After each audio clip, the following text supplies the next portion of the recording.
Hello friends, good morning. मैं हूं आपका दोस्त राहुल और आप सभी का स्वागत है मेरे यूट्यूब चैनल द स्टडी 2.0 पर। दोस्तों, आज के इस महत्वपूर्ण लेक्चर में हम डिस्कस करने वाले हैं 22 जनवरी 2024 के 10 मोस्ट इम्पोर्टेंट करंट अफेयर के क्वेश्चन। तो आप इस पूरे लेक्चर को बहुत ही ध्यान से लास्ट तक जरूर देखिएगा और लास्ट में आपसे एक क्वेश्चन पूछा जाएगा जिसका आंसर आपको कमेंट बॉक्स में ज़रूर देना है।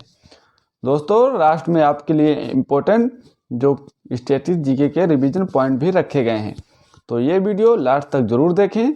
आपको निश्चित पसंद आएगी मेरी वीडियो, तो पूरा लास्ट तक ज़रूर देखें दोस्तों। और नए हैं चैनल पे तो चैनल को सब्सक्राइब करके बेल आइकन को ज़रूर प्रेस कर लें ताकि हर वीडियो का नोटिफिकेशन आपको टाइम पर मिलता रहे। तो दोस्तों, चलते हैं, बात करते हैं नेक्स्ट जो हमारा क्वेश्चन नंबर फर्स्ट है। क्वेश्चन नंबर हमारा फर्स्ट है कि किस भाषा को भारत की 9वीं शास्त्रीय भाषा बनाया गया है। तो इसका जो राइट आंसर है ऑप्शन नंबर सी इसका राइट आंसर है। फारसी भाषा को भारत की 9वीं शास्त्रीय भाषा बनाया गया है।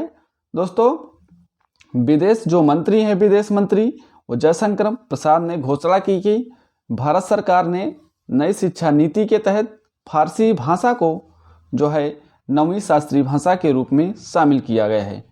तो और आधिकारिक तौर पर भारतीय संविधान की 8वीं अनुसूची के तहत 6 शास्त्रीय भाषाएं अभी तक शामिल थी। तो 9वीं जो शास्त्रीय भाषा है वो फारसी भाषा को शामिल किया गया है। भारत की राष्ट्रीय शिक्षा नीति 2020 के अनुसार फारसी सहित पाली और संस्कृत को संरक्षित किया जाना चाहिए, इसमें इस बात को कहा गया है। तो फारसी और संस्कृत और जो है प्राकृतिक भाषा के तहत ये जो है 9 भाषा हो गई हैं। तो 9वीं भाषा जो है वो फारसी भाषा है, तो याद रखेंगे। आइए दोस्तों, बात करते हैं भारत की जो शास्त्रीय भाषाएं हैं। वो भारत में 6 अभी तक शास्त्रीय भाषाएं थी और 2004 में जो तमिल पहली शास्त्रीय भाषा इसमें शामिल की जाती है भारत की शास्त्रीय भाषाओं में। तो सबसे पुरानी जो शास्त्रीय भाषा है वो तमिल शास्त्रीय भाषा है, तो याद रखेंगे। और 2014 में उड़िया को इसमें शामिल किया गया है, जो कि नवीनतम शास्त्रीय भाषा के रूप में जानी जाती थी। और जो 6 शास्त्रीय भाषाएं हैं वो हैं तमिल, संस्कृत, कन्नड़, तेलुगु, मलयालम, उड़िया। तो अब 3 और शामिल हो गई है, तो याद रखें प्राकृतिक और पाली और उड़िया फारसी। तो फारसी जो हो गई है वो नवीनतम शास्त्रीय भाषा हो गई है 9वें नंबर की। तो क्वेश्चन नंबर 2 है मेरा। क्वेश्चन नंबर 2 से पहले यदि वीडियो पसंद आ रही है तो प्लीज़ वीडियो को लाइक करें और अपने सभी दोस्तों तक इस वीडियो को ज़्यादा से ज़्यादा शेयर करें। दोस्तों, चलिए बात करते हैं क्वेश्चन नंबर 2 की। क्वेश्चन नंबर 2 है कि 9वां भारत अंतर्राष्ट्रीय विज्ञान महोत्सव 2023 का आयोजन कहाँ पर हुआ है। तो ये जो शुरू हुआ है फरीदाबाद में शुरू हुआ है।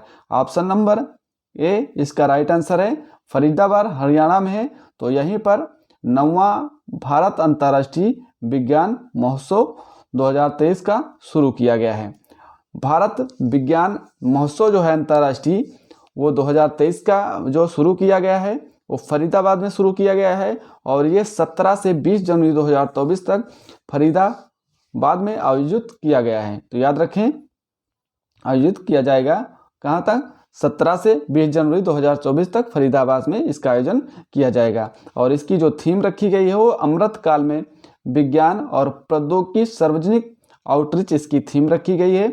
और इसका उद्देश्य यह है कि विज्ञान प्रौद्योगिकी के क्षेत्रों में भारत की उपलब्धियों का सम्मान जो है करना इसका जो उद्देश्य है। और यह भारत का सबसे बड़ा विज्ञान महोत्सव है और ये महोत्सव की शुरुआत 2015 से की जाती है। आइए दोस्तों, बात करते हैं महत्वपूर्ण सम्मेलन की। COP28 जो सम्मेलन हुआ है वो संयुक्त अरब अमीरात में हुआ है, यूएई में। और 18वां G20 शिखर सम्मेलन की बात करें तो इसका आयोजन नई दिल्ली में किया गया है 2023 में भारत में। और 49 नंबर का G7 जो शिखर सम्मेलन है वो हिरोशिमा जापान में इसका आयोजन किया गया है। 15वां ब्रिक्स सम्मेलन आपसे पूछे कहाँ पर इसका आयोजन हुआ है, तो इसका आयोजन दक्षिण अफ्रीका में किया गया है। और SCO 2023 समिट की जो बैठक हुई है वो भारत में हुई है। तो याद रखेंगे दोस्तों, ये इम्पोर्टेंट है आपकी परीक्षा के लिए। छठवां ब्रिक्स शिखर सम्मेलन आपसे पूछे तो ये थाईलैंड में इसका आयोजन किया गया है। 43 नंबर का आसियान शिखर सम्मेलन आपसे पूछे कहाँ पर आयोजित किया गया है, तो जकार्ता इंडोनेशिया में इसका आयोजन किया गया है। ठीक है, और 20वां आसियान भारत शिखर सम्मेलन ये जकार्ता इंडोनेशिया में इसका आयोजन किया गया है। दोस्तों आइए क्वेश्चन जो है हरियाणा के बारे में जानते हैं। हरियाणा आया है तो हरियाणा हमारा जो है इसका जो है स्थापना जो किया गया है वो 1 नवंबर 1966 को हरियाणा राज्य का स्थापना किया जाता है और जो राजधानी बनाई जाती है वो चंडीगढ़ बनाई जाती है। राज्यपाल यहाँ के हैं बंडारू दत्तात्रेय, मुख्यमंत्री यहाँ के हैं मनोहर लाल खट्टर और विधानसभा की 90 सीटें यहाँ पर, राज्यसभा की 5 सीटें हैं। दोस्तों आइए बात करते हैं दोस्तों क्वेश्चन नंबर 3 की। क्वेश्चन नंबर 3 है हमारा इंपॉर्टेंट क्वेश्चन है। ऑक्सफोर्ड के वैज्ञानिकों ने किस बीमारी के लिए CHADO.1, ठीक है यहाँ पर 1 है, .1 निपाह बी वैक्सीन का मानव परीक्षण शुरू किया है। तो ये जो है निपाह वायरस है, तो याद रखें। ठीक है, ऑप्शन नंबर डी इसका राइट आंसर है। वैक्सीन का मानव परीक्षण किया गया है तो यह निपाह वायरस के लिए किया गया है। निपाह वायरस जो बीमारी है इसके लिए किया गया है, तो ऑप्शन नंबर इसका जो डी इसका राइट आंसर है। तो याद रखेंगे दोस्तों, ऑक्सफोर्ड जो है के वैज्ञानिकों ने जो CHADO.1 है, ठीक है, और निपाह बी वैक्सीन के लिए मानव परीक्षण शुरू किया है और यह जो है निपाह वायरस के लिए पहला मानव टीका होगा।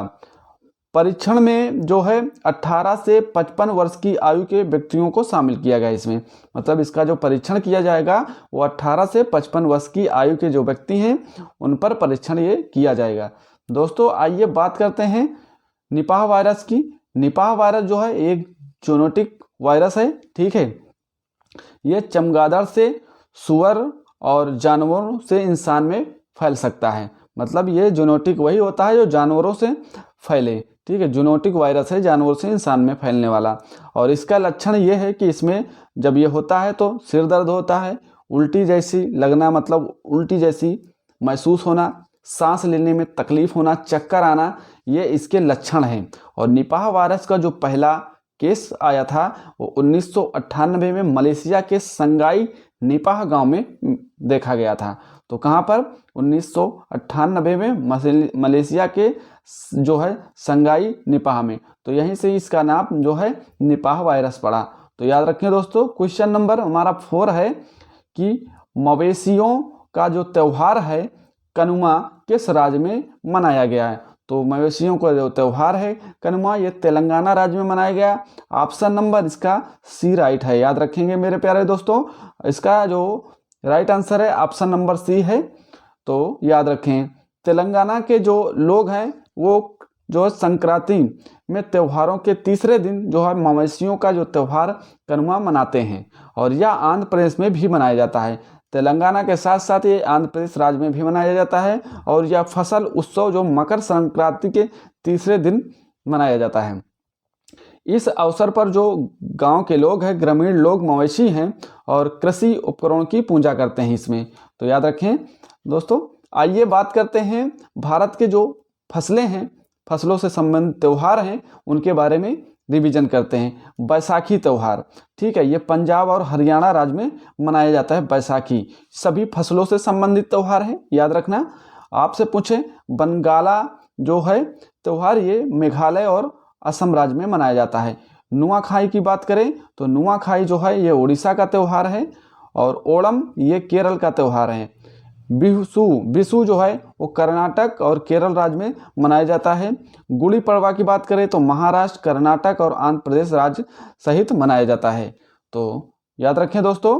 आइए बात करते हैं दोस्तों, तेलंगाना आया है तो तेलंगाना के बारे में जान लेते हैं। तेलंगाना राज्य का जो स्थापना होता है वो 2 जून 2014 को इसकी स्थापना हो जाती है, ठीक है। और राजधानी जो इसकी है वो है हैदराबाद।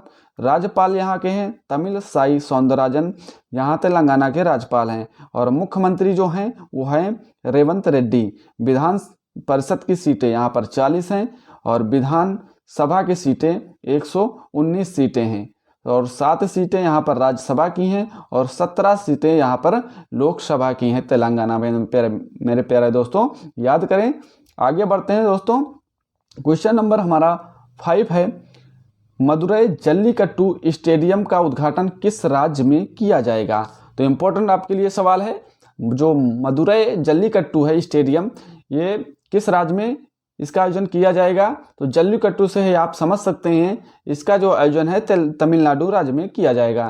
तो ऑप्शन नंबर इसका ए राइट आंसर है दोस्तों। आइए दोस्तों आगे बढ़ते हैं, बात करते हैं आगे। तेलंगाना की जो मुख्यमंत्री हैं वो हैं M.K. स्टालिन। इन्होंने जो है 23 जनवरी को नवनिर्मित मदुरई जल्लीकट्टू स्टेडियम का उद्घाटन करेंगे। और ये जो है अलंगनल्लूर के पास स्थित स्टेडियम का नाम पूर्व CM करुणानिधि के नाम पर रखा जाएगा। तो तमिलनाडु के जो पूर्व CM थे करुणानिधि, इनके नाम पर इस स्टेडियम का नाम रखा जाएगा। तो ये जो है अलंगनल्लूर के पास स्थित स्टेडियम है। बैठने की यहाँ पर क्षमता जो होगी वो 5000 से अधिक लोग यहाँ पर बैठ सकते हैं और ये 44 करोड़ की लागत से बनाया जाएगा दोस्तों। आइए दोस्तों बात करते हैं जल्लीकट्टू क्या है। तो जल्लीकट्टू जो है वो तमिलनाडु के ग्रामीण इलाकों का एक परंपरागत खेल है। ठीक है, यहाँ पर जल्लीकट्टू खेल देख सकते हैं आप यहाँ पर। ठीक है, पोंगल त्यौहार पर आयोजित कराया जाता है। तो जल्लीकट्टू जो है वहाँ पर पोंगल त्यौहार होता है, वहाँ पर जल्लीकट्टू आयोजित होता है और बैलों से इंसानों की यहाँ पर लड़ाई कराई जाती है। जल्लीकट्टू को तमिलनाडु के गौरव तथा संस्कृति का प्रतीक कहा जाता है। तो किसको? जल्लीकट्टू को कहा जाता है। और ये जो है 2000 साल पुराना खेल है। तो कितने साल पुराना खेल है? ये जल्लीकट्टू जो है वो 2000 साल पुराना खेल माना जाता है दोस्तों। भारत के अब आइए भारत के प्रमुख पशु से जो खेल संबंधित हैं उनके बारे में डिस्कस करते हैं। कंबाला जो है यह कर्नाटक का है। ठीक है, ऊंट दौड़ ये राजस्थान का है। और आपसे पूछे बुलबुल फाइट ये असम राज्य का है। और बैलगाड़ी दौड़ ये महाराष्ट्र का है। तो ये भारत के जो पशु से संबंधित जो खेल हैं वो यहाँ पर मैंने डिस्कस किया आपको। ठीक है, कंबाला आपसे पूछे तो कर्नाटक का खेल है, ऊंट दौड़ ये राजस्थान का है, बुलबुल फाइट असम का है और बैलगाड़ी महाराष्ट्र का खेल है। आइए दोस्तों बात करते हैं क्वेश्चन नंबर 6 की। इंपॉर्टेंट क्वेश्चन है, आपसे पूछा गया है कि भारत के जो है नंबर 1 शतरंज खिलाड़ी कौन बने हैं। जो भारत के जो नंबर 1 शतरंज खिलाड़ी बने हैं वो रमेश बाबू प्रज्ञानंद बने हैं। ऑप्शन नंबर इसका ए राइट आंसर है दोस्तों।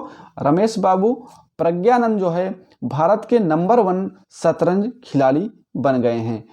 ये चेन्नई के 18 वर्षीय शतरंज खिलाड़ी हैं। रमेश बाबू प्रज्ञानंद कहाँ के? चेन्नई के 18 वर्ष के हैं ये रमेश बाबू जो है प्रज्ञानंद। इन्होंने चीन के जो विश्व चैंपियन हैं डिंग लिरेन, ठीक है, उनको हराकर विश्वनाथ आनंद से आगे निकल गए हैं। तो विश्वनाथ आनंद से भी आगे निकल गए हैं जो है रमेश बाबू प्रज्ञानंद जो 18 वर्ष के हैं ये। तो याद रखें दोस्तों, ये जो है भारत के नंबर 1 शतरंज खिलाड़ी बन गए हैं जो है कौन? रमेश बाबू प्रज्ञानंद। और बात करें कि अंतर्राष्ट्रीय जो शतरंज संघ है इसकी जो शुरुआत होती है वो 1924 से इसकी शुरुआत होती है, पेरिस से इसकी शुरुआत होती है। और मुख्यालय इसका जो है अंतर्राष्ट्रीय शतरंज संघ का ये है लुसाने स्विट्जरलैंड में इसका मुख्यालय है। और अध्यक्ष जो है वर्तमान में है वो अर्कडी ड्यूवोकोविच यहाँ के जो है इसके अध्यक्ष हैं वर्तमान में। और उपाध्यक्ष जो है वो विश्वनाथ आनंद को इसका उपाध्यक्ष बनाया गया है। और शतरंज जो है वो भारत जो शतरंज की सबसे बड़ी संस्था है। कौन संस्था? जो अंतर्राष्ट्रीय शतरंज संघ है ये शतरंज की सबसे बड़ी संस्था मानी जाती है। तो याद रखें रमेश बाबू प्रज्ञानंद जो हैं वो भारत के सबसे नंबर 1 खिलाड़ी बन गए हैं शतरंज के। और इन्होंने विश्वनाथ आनंद को पीछे छोड़ दिया है। आगे देखिए दोस्तों, बात करते हैं हाल ही में नॉर्वे जो है वहाँ पर शतरंज खिलाड़ी जो है मैग्नस कार्लसन ने 2023 में जो है ये रैपिड शतरंज चैंपियनशिप अपने नाम किया था। तो अगस्त 2023 में जो मैग्नस कार्लसन ने भारत के जो हैं ग्रैंड मास्टर रमेश बाबू प्रज्ञानंद को हराकर इन्होंने ये विश्व कप जीता है। तो अब जो बने हैं वो बन गए हैं, कौन बन गए हैं? रमेश बाबू प्रज्ञानंद।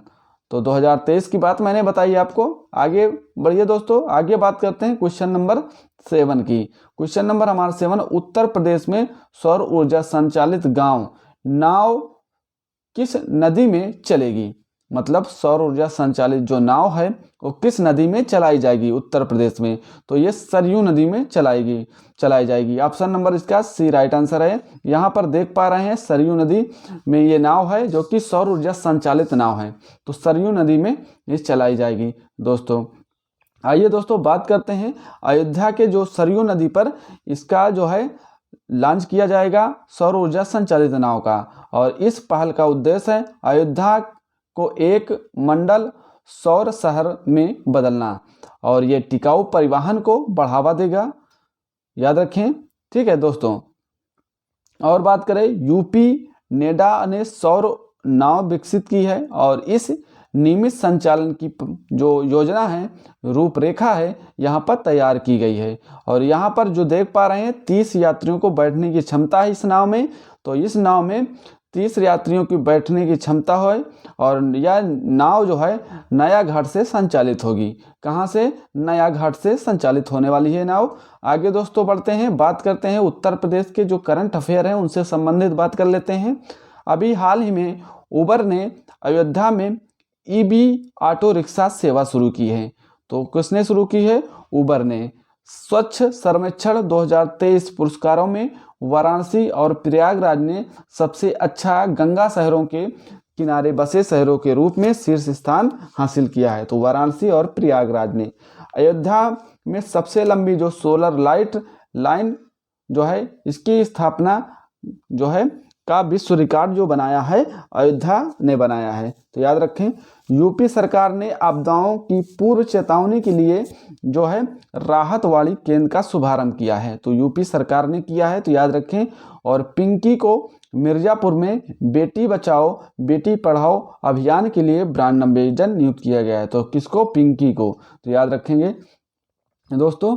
आइए दोस्तों बात करते हैं पीएम जो मोदी हैं, इन्होंने अयोध्या में जो है महर्षि वाल्मीकि एयरपोर्ट का उद्घाटन किया है। तो अयोध्या में जो एयरपोर्ट होगा वो महर्षि वाल्मीकि एयरपोर्ट बनेगा अयोध्या में। और अयोध्या जो रेलवे स्टेशन का नाम बदल कर अयोध्या धाम जंक्शन रखा गया है। लखनऊ की बात करें, लखनऊ भारत का एआई शहर बनेगा। और सभी जिलों में यूपी पुलिस के व्हाट्सएप चैनल लॉन्च किए गए हैं। तो सभी जिलों में यूपी पुलिस के व्हाट्सएप चैनल लॉन्च किए गए हैं दोस्तों। तो दोस्तों आइए कि नेक्स्ट क्वेश्चन की बात करते हैं। क्वेश्चन नंबर हमारा 8 है, ग्लोबल फायर पावर के अनुसार सैन्य क्षमता के मामले में भारत का कौन सा स्थान है? तो सैन्य क्षमता के मामले में भारत का जो स्थान है वो चौथा स्थान है दोस्तों, याद रखेंगे। फर्स्ट नंबर पर अमेरिका है और दूसरे नंबर पर जो है वो रूस है और तीसरे नंबर पर चीन है, चौथे नंबर पर अपना भारत है। अपना जो भारत है वो चौथे नंबर पर है ग्लोबल फायर पावर इंडेक्स में। तो चौथे नंबर पर भारत है, याद रखेंगे दोस्तों। ग्लोबल फायर पावर जो है वो सैन्य शक्ति के आधार पर तैयार की जाती है ये इंडेक्स, जिसमें कितना कौन सा ताकतवर देश है, ठीक है, सैन्य शक्ति के मामले में।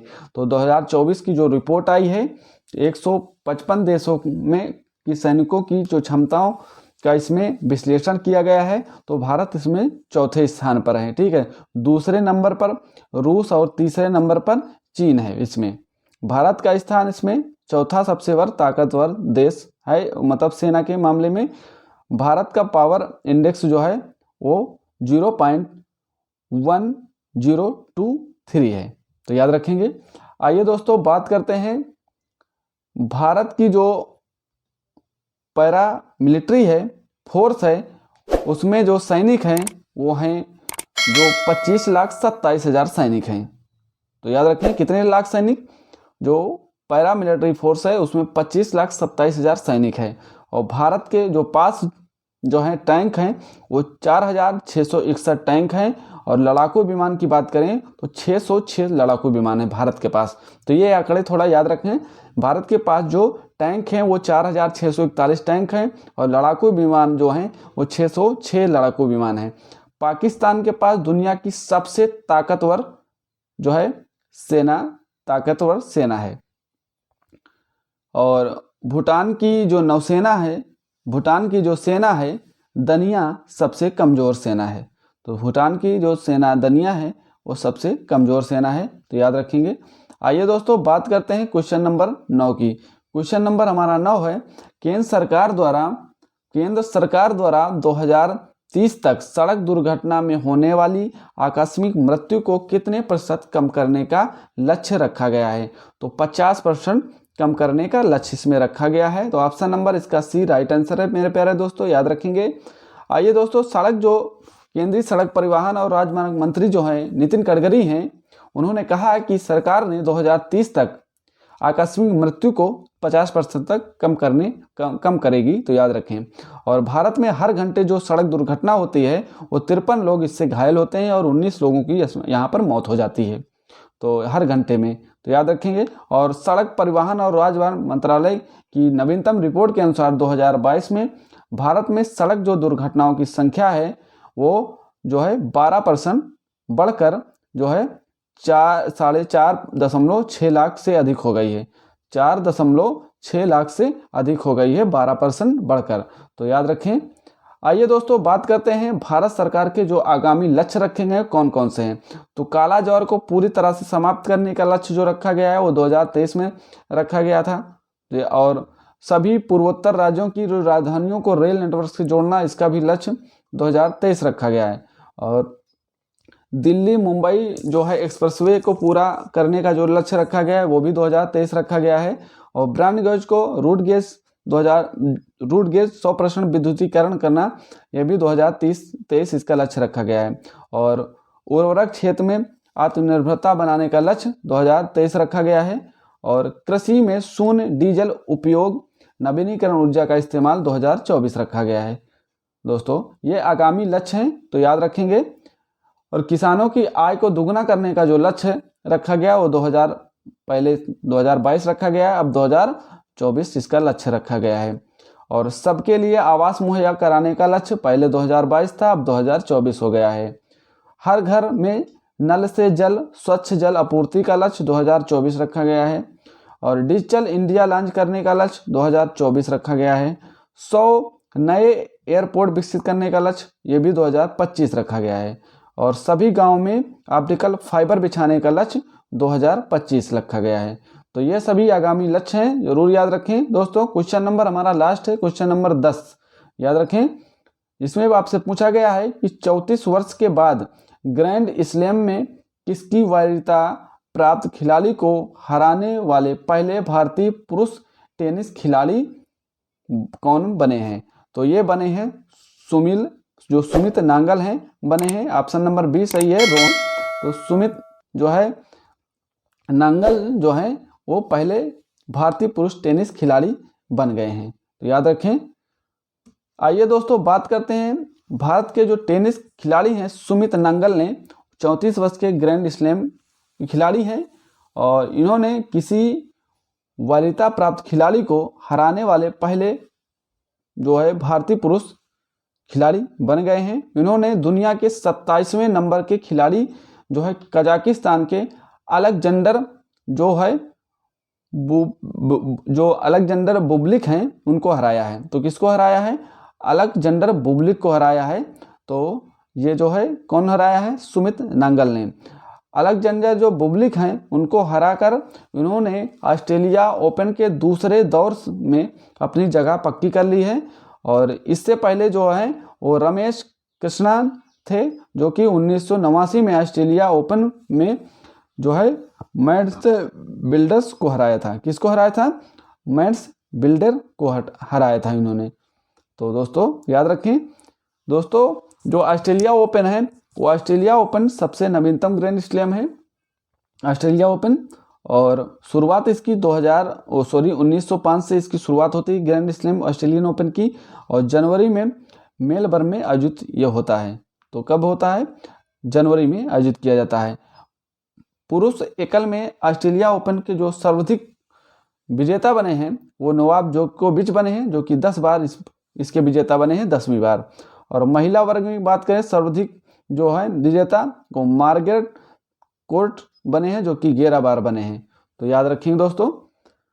आइए दोस्तों बात करते हैं कल की क्लास के रिवीजन का। कल का जो प्रश्न थे मेरे वो थे, वर्ल्ड इकोनॉमिक फोरम की मीटिंग किस शहर में शुरू हुई? तो ये दावोस में शुरू हुई है।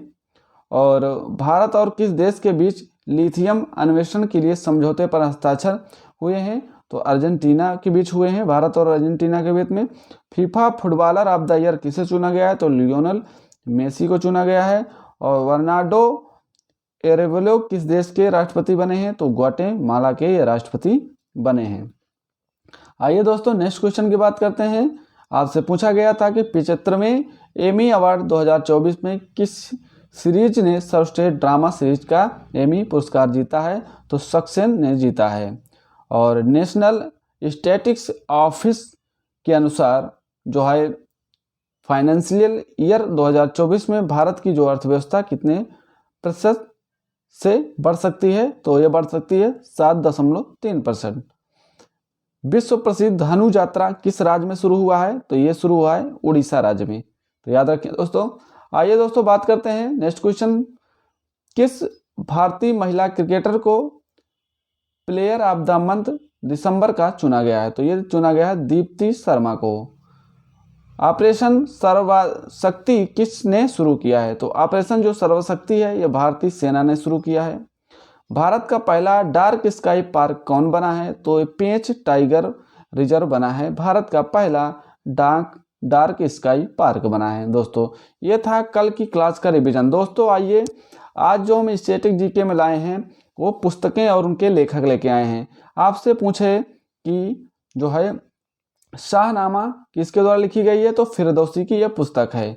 और साहित्य लहरी और सूरसागर ये सूरदास की पुस्तकें हैं। और सूरसागर ये साहित्य लहरी, ये सूरसागर, ये सभी किसकी पुस्तकें हैं? सूरदास की पुस्तकें हैं। आपसे पूछे हुमायूं नामा ये गुलबदम बेगम की पुस्तक है।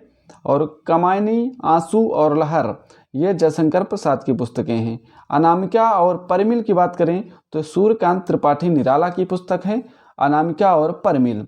महादेवी वर्मा की जो पुस्तक है वो यामा है। और विशाखा दत्त की जो पुस्तक है मुद्रा राक्षस है।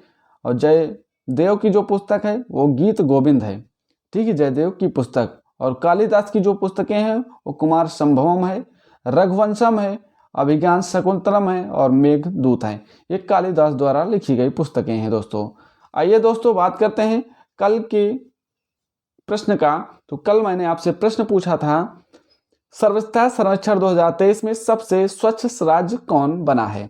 तो इसका जो राइट आंसर है, जो सर्वश्रेष्ठ सर्वेक्षण 2023 में जो सबसे स्वच्छ राज्य बना है वो बना है मध्य प्रदेश। इसका राइट आंसर था ऑप्शन नंबर डी। तो दोस्तों इसका जो आंसर है एक लोगों ने दिया है जिसका नाम है चैनल का जो सर्विस काजी के नाम से। तो उन्होंने राइट आंसर दिया है और केवल उन्होंने ही इसका आंसर का जवाब दिया है। तो दोस्तों आगे बढ़ते हैं। दोस्तों आज का प्रश्न है कि 38वें राष्ट्रीय खेल किस राज्य में खेले जाएंगे? तो इसका जो आंसर है आप कमेंट सेक्शन में ज़रूर बताएं, हमें इंतज़ार रहेगा आपके आंसर का। दोस्तों ज़रूर बताएं इसका आंसर क्या होने वाला है। और दोस्तों यदि वीडियो पसंद आई हो तो प्लीज़ वीडियो को लाइक ज़रूर करें और चैनल को सब्सक्राइब नहीं किए हैं तो चैनल को सब्सक्राइब कर लें और अपने प्यारे सभी दोस्तों तक इस वीडियो को ज़्यादा से ज़्यादा शेयर करें। दोस्तों तो बस आज के लिए इतना ही, मिलते हैं नेक्स्ट वीडियो में। जय हिंद, जय भारत सभी प्यारे दोस्तों को।